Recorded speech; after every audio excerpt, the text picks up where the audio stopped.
With Louisiana's most advanced PET CT scanner, we can detect cancers at their earliest, most treatable stages while providing you with a faster, safer, low-dose scan. Sharper and safer. Radiology services at East Jefferson General Hospital.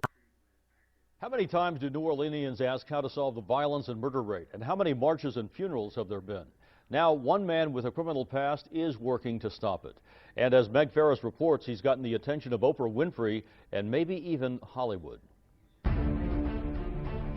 Ameer Baraka is using his fame as an actor, producer, and model to tell his story of saving New Orleans teens.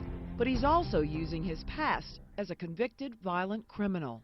The murder came from just antisocial values. The drugs just numb me. In the Calliope development at 14, heroin, cocaine, guns were his life. His mentor, a supplier.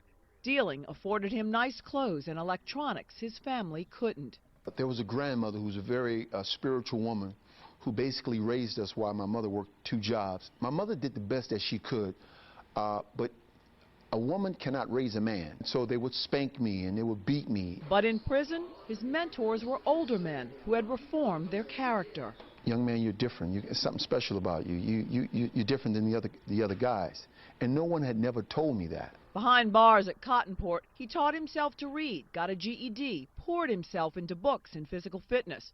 When he got out and lived in Los Angeles, acting and modeling exposed him to a new life and travel in Europe. And it's like, wow, black people are walking the street with white people. I mean, people don't even see color there. Then a role on Treme brought him home. Corruption was still on the streets in government offices. So he began teaching values, morals in inner city schools. He brought hopeless students to work on the set of Treme to learn how the free market works.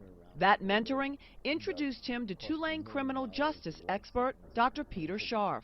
We want to solve this murder problem in the city. Last year we had 193 murders, which is ridiculous. We tend to think the solution is in government. They may be the problem.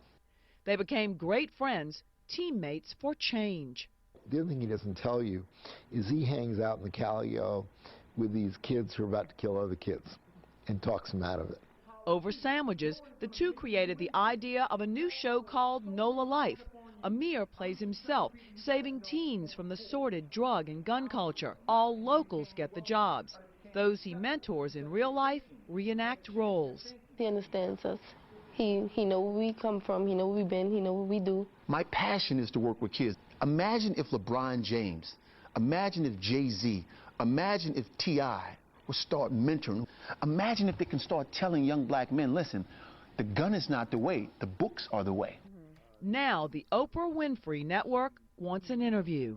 And I was in prison, and I used to get in front of the mirror, and I used to see myself interviewing with Oprah. When her talk show ended, he thought the dream was over. Now it's coming true. One man can really change the world. One person, it takes one person. And Ameer Dennis says behind every angry or violent teen, there's a story, there's a reason, and he wants to get to the bottom of it. Where can we see a show? Well, right now there are webisodes. They'll be aired on the web, but he's got 3 network production companies that are in negotiations with him, so it may get big. Terrific. All right. Thanks, Meg.